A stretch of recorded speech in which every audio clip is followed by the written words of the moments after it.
God sets us where he pleases. Did you know that? God sets us where he pleases. And we go through life trying to find a place to be set in the world and in society and in our own life. God does that. We can't. Corinne and I were doing fairly well living in Evanston, and I was producing radio programs for religious programs and political programs. One of them was The World Tomorrow. And we produced World Tomorrow in Chicago for the Chicago market for 2.5 years, 7 days a week. Doesn't seem to match the content of the program, does it? 7 days a week, 3 times a day.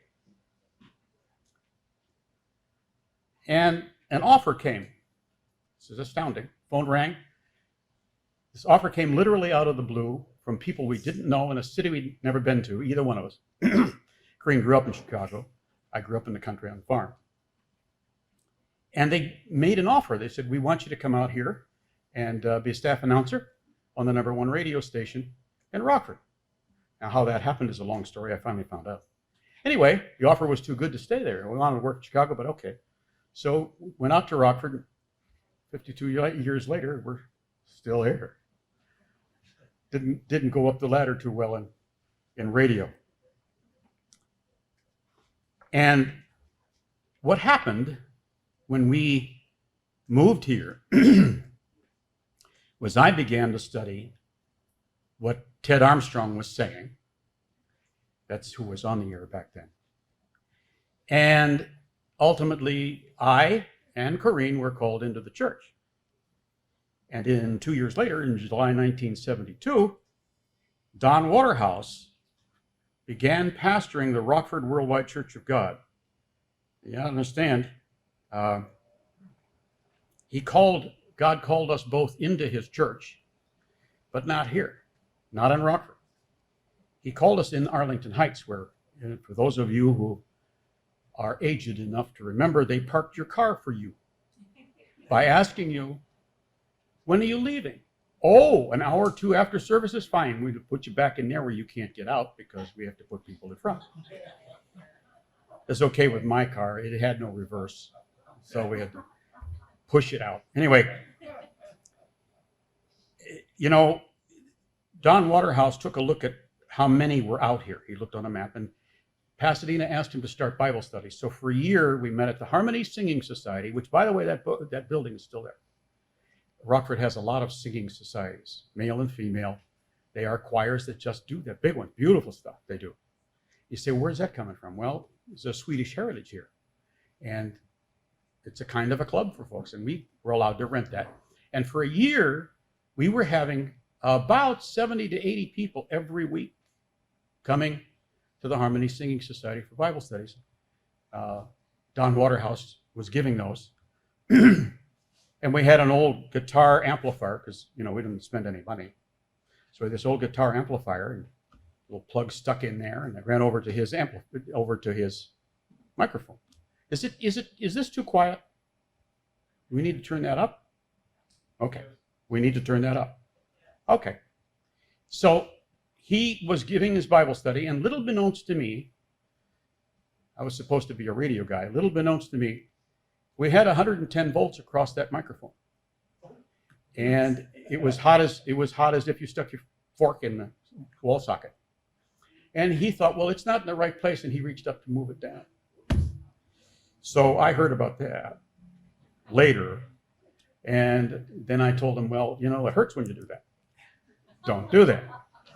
I didn't know how to fix that. Anyway, that's a long story to tell you that we had those kinds of things happening to us until 1972 in July, when Don Waterhouse began pastoring the Worldwide Church of God in Rockford. And it was at the Howard Johnson's down on 11th Street in Rockford. That's still there. And there was no one ordained. There was no one that had volunteered. So he, other than parking cars, he led songs. He did the opening and closing prayer. He did the sermonette. He did the announcements, and he did the sermon, and he did the closing prayer. Right.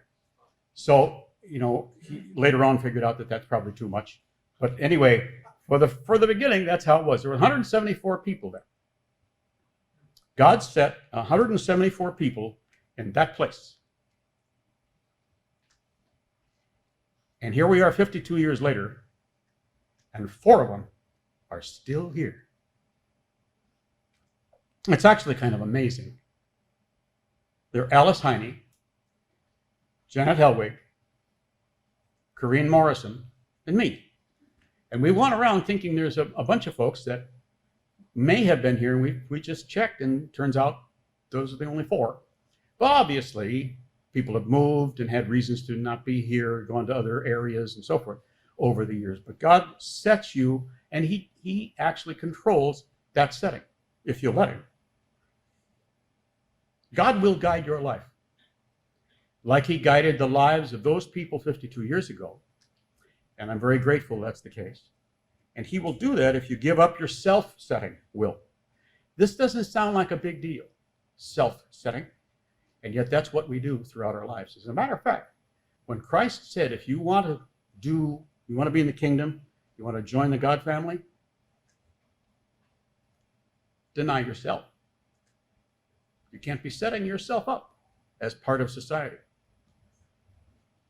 I don't care how many friends we have on Facebook. It doesn't set us. I don't care what they tell us in our job or at school about how good a job and how experienced we are. It doesn't set us like God does. So that's a looming problem for society, and actually wars come from it. You know anybody who has started a war that wasn't counted on, wasn't needed, has no end to it, who's doing it so he can be the big boy on the block? You bet. He's setting himself up on the planet. Now God, in his loving and wise plan for his offspring, which is what we are, is to them the instructor who says, deny yourself. Allow God to make you a sacrifice, a living sacrifice for God's plan, and follow Christ. Now this is a kind of a mental jar. It's almost a shock to realize, you mean to tell me I'm not in charge of my life? Well, we're going to see 2 things that'll help us understand this. We are, because we have choice. Difference between us and the animals is we know we have choice, and we know what the choice should be. So let's turn first to 1 Corinthians 12. Let's go there and see what I'm talking about. 1 Corinthians 12. God sets his children where he pleases. There's a couple things about this verse that we need to know because we've never really talked about this verse. Okay, so 1 Corinthians 12, and go down to verse 18 here. You may not understand. I am absolutely surprised and shocked to be standing up here. I don't mean up here. I mean standing up here. And the bottom line to this is, when this whole thing started for me, I actually couldn't walk. How about that? So God's doing nice things like he does when he sets you. 1 Corinthians 12, let's go down to verse 18. It's cutting into the thought, but let's go anyway. 1 Corinthians 12, 18. But now, God has set the members, each one of them, in the body just as he pleases. Well, 2 things. First of all, that word, set, I could tell you what it is, but you could look it up. It means appointed or set. It means committed or set. Conceived, purposed, settled. And the only thing that seems remarkably picturesque about one of the ways to translate that word, to kneel down. He has caused us to kneel down. He has set us in, the individual members in the body, each one of them. So, okay, that could mean what I do in the church. It could mean what I'm responsible for or things I don't know about yet. But before we move on from that verse, which, by the way, we're going to go to Romans 6, when we do that, when we go to Romans 6, let's cover this thing first, though. I want to ask you a simple question. You may never have noticed, as I hadn't, 1 Corinthians 12:18. But here's the simple question. Where's the time limit in that verse? So he set us for a little while, like we are a little while lower than the angels, right? He set us. There's no time limit. He could move us an hour from now to another setting that pleases him, or he could leave us there through eternity. Where he puts you and me is where we are.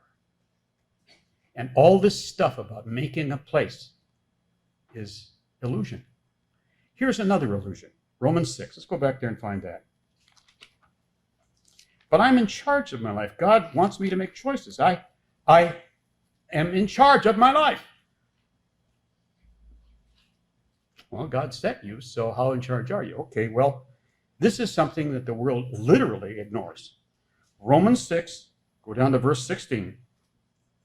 And the way it's phrased in in Greek, shows that when this being said by Paul, he's saying, you don't even know this? What? You don't know? Look at it. Verse 16, Romans 6:16. Do you not know? Do you not know that we are slaves to obey, to whom we present ourselves? What? You are that one's slaves whom you obey, whether of sin to death or obedience to righteousness. Where's the third choice where I'm in charge? It's not in the verse. Someone is always motivating you and enabling you to do something spiritual. And God set you in his church, in his body, in his temple, where it pleases him. That's apropos to this weekend, because 50 years ago, this organization, this spiritual body was set. And God has allowed modifications over the years. So we may desire to control our life, but that's actually an illusion.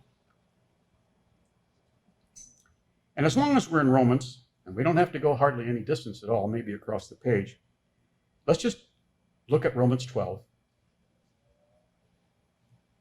Because there's a piece of information there that's going to cause us to think. Not that the other two verses didn't. God unites us. Going to Romans 12. God unites us together by setting us individually one of another in the body.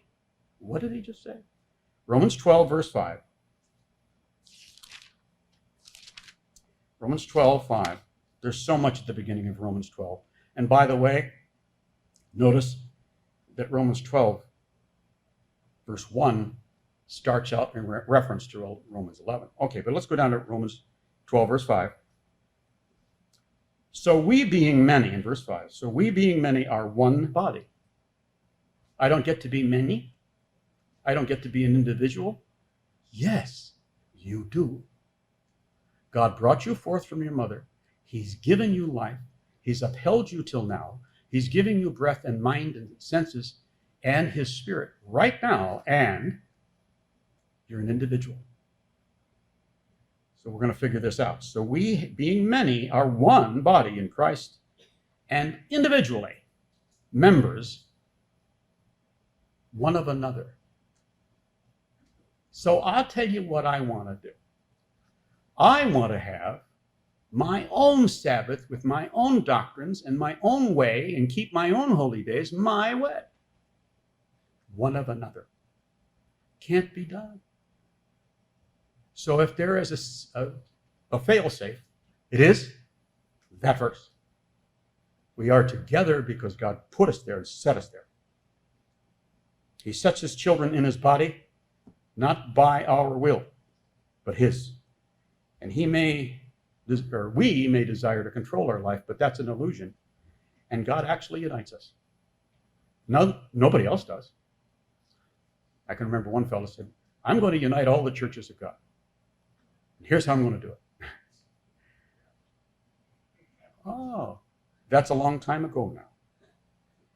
Your future, you're going to see something that just sends chills up your spine. Your future is unimaginably bright. With God's chosen people, by God's direction. I want you to turn to Isaiah 55, and we'll end there. Isaiah 55, a little bit of a Feast of Tabernacles thought. And no, this isn't for the Feast of Tabernacles, so I could get away with giving it now and then call it in. All right, no. Essentially what's happening here is God's talking directly to you personally about your relationship with him. Directly to you. He sets his chosen ones where it pleases him. You know, there's a lot of freedom in knowing. However long we stay in this physical world, our place that God set in creation, we still are set by the supreme author of everything. And remember, God's goal is to become all in all. Sounds a little like being individually members of one of another, doesn't it? It's amazing how we will set ourselves up. I've done this, and I go to God and ask for his forgiveness. We will set ourselves up to be better than God, greater than God, knowing more than God. And we have a little tiny wisp of history. Who do we think we are? The church is built by God, not us. Remember the story of Mr. Armstrong sitting at his dinner? And one of the men who was going to go out into the field said, I want to thank you, Mr. Armstrong, for building God's church. And Mr. Armstrong, I'm not going to do it, hit the table and said, I didn't build it. It really irritated him. It's just wrong. We don't build anything. So God's church was established and upheld by Christ, the Father, and the Father in this area for 50 years. This is our Jubilee year. Everything's free. God did that. And he kept it going. And we were set to join him. He allowed. What are we saying? We're allowed to join the Creator in doing what he's doing? Isaiah 55. I'm not going to read the whole thing, just enough to make the back of your neck stand up in hair. Isaiah 55, verse 5. Surely you shall call a nation you do not know, and nations who do not know you shall turn to you. See, this sounds like the millennium, doesn't it? Because of the Lord your God. That's why they'll do that. And this Holy One of Israel, for he has glorified you.